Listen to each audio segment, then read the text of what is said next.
আমি আমার ছেলের গালে চুমা দেই, ঠোঁটে চুমা দেই, কপালে চুমা দেই, জন্ম নিচে থেকে চুমা দেই। এখন ৮ বছর বয়স, এখনো ঠোঁটে চুমা দেই, গালে চুমা দেই, কপালে চুমা দেই।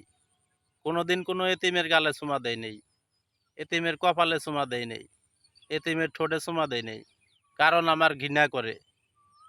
বাস্তব কথা যেটা, আমার সন্তানের ঠোঁটে চুমা দিতে আমার ঘৃণা করে না, কিন্তু একজন এতিমকে চুমা দিতে আমার ঘৃণা করে। আগে একটা ভিডিও দেখাই, তারপরে আমি কিছু কথা বলতেছি। আমাদের যা আমির উনি করে ছোট বাচ্চা দেখলে বাচ্চাদের ঠোঁটে এমন বাজেভাবে চুমু দেয় যেটা কিন্তু কোনোভাবে গ্রহণযোগ্য না। এটা কিন্তু একটা রোগ। তো যেই দলের আমির একটা রোগাক্রান্ত, সেই দলকে আমরা কিভাবে গ্রহণ করব? উনি বাচ্চাদেরকে দেখলে তার যৌন উগ্রকামিতা তৈরি হয়। হ্যাঁ, ছোট ছোট বাচ্চা আমরা দেখলাম কিন্তু একটা ভিডিও খুব একটা বাচ্চার ঠোঁটে চুমা দিছে, আপনারা সবাই জানেন, ভিডিওটা অনেক বেশি ভাইরাল হয়েছে। বাচ্চাটা ছিল এতিম এবং মাদ্রাসার। এখন ঠোঁটে চুমা দিলে কি যৌন চাহিদা মিটে যায়? বাচ্চার ঠোঁটে চুমা দিলে যৌন চাহিদা মেটে? যৌন চাহিদা মেটানোর জন্য কি চুমা দেয় মানুষ? মানে হোটেল থেকে বাইর হয়েছে, দৌলদিয়ার ঘাটে থেকে বাইর হয়েছে, মানে এরা কখন কি বলে নিজেও জানে না। এরা যদি ইব্রাহিম আলাইহিস সালামের সময় যদি জন্ম নিত না, এরা নমরুদের পক্ষে কথা কইত, ইব্রাহিম আলাইহিস সালামের বিরুদ্ধে কথা বলতো। ওই যে অগ্নিকুণ্ড জ্বালাইছিল না নমরুদে, নারী উলঙ্গ করে নাচাইছে ইব্রাহিম আলাইহিস সালামের ইমান নষ্ট করার জন্যে। ওরা ওই জায়গায় উপস্থিত থাকলে বলতো, আমাদের জাতির পিতা ইব্রাহিম আলাইহিস সালামের চরিত্র খারাপ, ওই নারীদের দিকে তাকাইছে। নাউজুবিল্লাহ কইতেন না? ও এগোরো তো আবার জাতির পিতা আর একজন, এগো জাতির পিতা তো ইব্রাহিম আলাইহিস সালাম না, এগো জাতির পিতা হইলো আর একজন।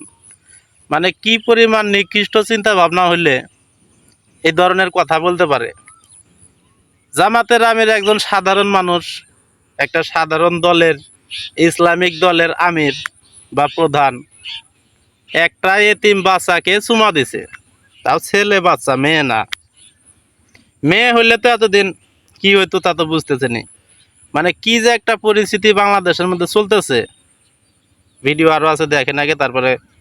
ভাইরাল হয়েছে যে একটা ছোট বাচ্চা ৭-৮ বছরের একটা ছোট বাচ্চা মেয়েকে তিনি এমন ভাবে ধরেছেন, মেয়েটা কিন্তু তার হাত থেকে বের হয়ে যেন খুব উসকুস করছিল। এদেরকে এইভাবে চাপতে ধরে তাদের ঠোঁটে গালে এভাবে চুমু খাওয়া বা ওদের ঠোঁট দিয়ে এরকম টানাটানি করার তো কোনো আগ্রহ জন্ম নেয় না। এটা একটা রোগ ভাই। যেই দলের প্রধান এরকম রোগে আক্রান্ত, সেই দলের কাছ থেকে আমরা কি প্রত্যাশা করব? উনি তো একটা রোগের রুগী। ওনার কিন্তু পেডোফিলিয়া রোগ আছে, যেই রোগের অর্থ হচ্ছে বাল্যকামিতা বা শিশুকামিতা। অর্থাৎ ছোট ছোট বাচ্চাদেরকে দেখলে, ৮-১০ বছর বা ১২-১৩ বছরের বাচ্চা দেখলে তার যৌন মানে শিশুদের গালে, ঠোঁটে, কপালে চুমো দিলে বাল্যকামিতা। যেরকম ওই যে সমকামিতা আছে, ট্রান্সজেন্ডার আছে, এরকম। তাহলে পৃথিবীতে কোন মানুষটা বাদ যায় ভাই বাল্যকামিতার বাইরে? মানে কোন বাবা মা তার সন্তানের কপালে, ঠোঁটে চুমা খায় নাই? পৃথিবীর মধ্যে আছে? যদি থাকে ওটা বাবা মার মধ্যে পড়ে না। আর শুধু সন্তান কেন, ভাইস্তা, ভাগ্না, ভাগ্নি সবারই খায়।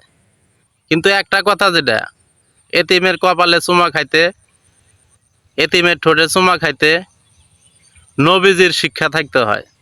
তার কারণ নবীজি এতিমদেরকে আদর করত, এতিমদেরকে ভালোবাসতো। ইসলামিক শিক্ষা থাকতে হয়। মূলত কথা হইলো ভাই, এদের মধ্যে ইসলামিক কোনো শিক্ষা নাই। এরা আসছে হলো ইসলামকে ধ্বংস করার জন্য। যারা ইসলামের পক্ষে কথা বলবে, যারা ইসলামের পক্ষে চলবে, এদের কাজ হলো সবসময় ইসলামের বিরোধিতা করা, তাছাড়া কিছুই না। আমরা সাধারণ জনগণ এগুলা বিভ্রান্তির মধ্যে কান দেব না। আমরা সাধারণ জনগণ, বাস্তব কথা, আজ পর্যন্ত কোনো জায়গায় ভোটও দিতে পারিনি, কোনো দল করা তো দূরস্থান, ভোটও দিতে পারিনি। তো এসব মহিলাদের কথা শুনবেন না, এসব নষ্ট